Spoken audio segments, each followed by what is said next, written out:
Azerbaijan today is rewiring the global map of the South Caucasus. For more than a century, this region has been the theatre of great empires, Tsarist Russia, the Ottomans and the Soviets, each seeking to control the narrow corridor between the Caspian and the Black Sea. Yet for the first time since the collapse of the USSR, Azerbaijan has asserted an almost complete strategic independence. Its message to Moscow is unmistakable. The age of Russian dominance in the Caucasus is over. The decisive turning point came with the Second Nagorno-Karabakh War in 2020. Backed by Turkey's technology, drones and diplomacy, Azerbaijan reclaimed the territory it lost in the 1990s. For President Ilham Aliyev, this was more than a military victory, it was a declaration of sovereignty. Russia, which had long manipulated both Baku and Yerevan through the Karabakh conflict, found itself sidelined. When war returned in 2023, Russian peacekeepers stood idle, and Moscow's failure to defend Armenia destroyed its credibility as a regional arbiter. The chain of events that followed marked a profound realignment. Armenia turned to the United States and Europe. Azerbaijan, meanwhile, turned westward, but through Ankara, not Brussels.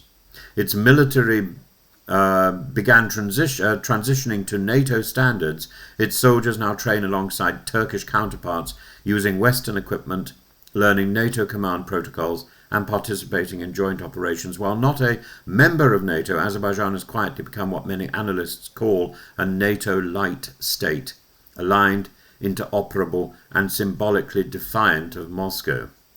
The shift terrifies the Kremlin. For decades, Vladimir Putin viewed the South Caucasus as part of his natural sphere of influence, a buffer zone between Russia and the West. But with Georgia openly pro-NATO and Azerbaijan now effectively inside the alliance's logistical system, that buffer is evaporating. Russia's border is being encircled not by formal membership but by functional integration. And the relationship between Azerbaijan and Turkey is the core of this transformation. Erdogan and Aliyev describe their nations as one nation, two states. Their military cooperation is extensive, their political coordination nearly seamless. The Shusha Declaration of 2021 formalized mutual defense commitments and opened the path towards a shared Turkic security framework through the organization of Turkic states.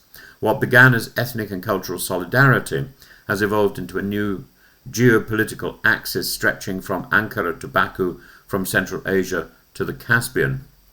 Recent infrastructure projects illustrate this new reality. The Zangezur corridor, now under construction, will link Turkey to Azerbaijan's Nakhchivan enclave and onward to Baku via southern Armenia. This is not merely a railway, it's a physical manifestation of Turkic unity, a land bridge that bypasses Russian territory altogether. That corridor promises trade, energy and digital connectivity, and it will anchor Azerbaijan firmly within the economic and military ecosystem of its Turkish ally. Russia, by contrast, is retreating. Its influence has been further damaged by its war in Ukraine and by self-inflicted blunders, such as the downing of the Azeri civilian aircraft in 2024, an incident that Baku still calls an act of negligence, if not hostility. Since then, relations have sunk to a near freezing point. Russian media outlets have been expelled from Baku, bilateral commissions suspended. The Kremlin's threats of a special military operation against Azerbaijan ring hollow. Moscow has neither the resources nor the will to open a new front against a confident and increasingly Western-armed neighbour. Of course, I think to fully integrate and to draw a line under the Azerbaijan-Armenian conflict, it is absolutely necessary that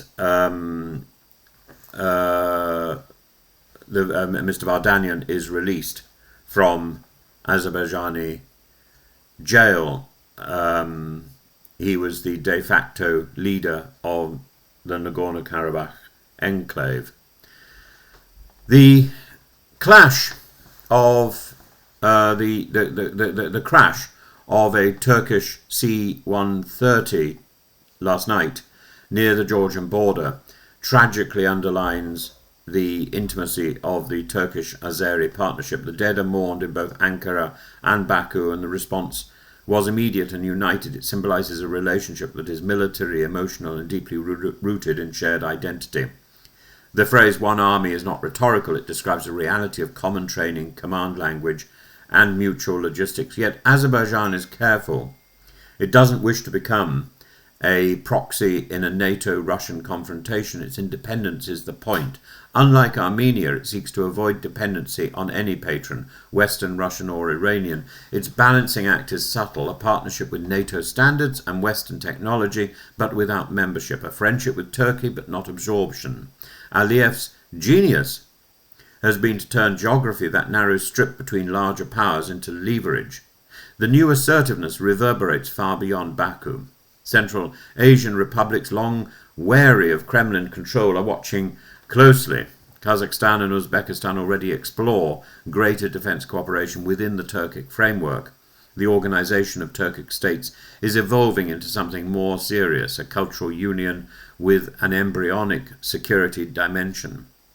Moscow's nightmare is a belt of Turkic nations stretching from the Mediterranean to Western China, independent of Russian tutelage. What Azerbaijan represents, then, is a post-Soviet emancipation.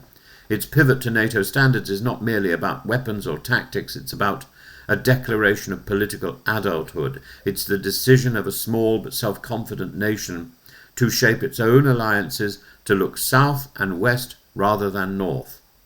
If Russia's South Caucasus project has collapsed, Turkey's has risen. And unlike Putin's imperial nostalgia, the Turkish-Azeri vision is not expansionist but connective. Pipelines, trade routes, cultural exchange and common defence. It is the architecture of a modern regional order in which sovereignty is shared, not subjugated.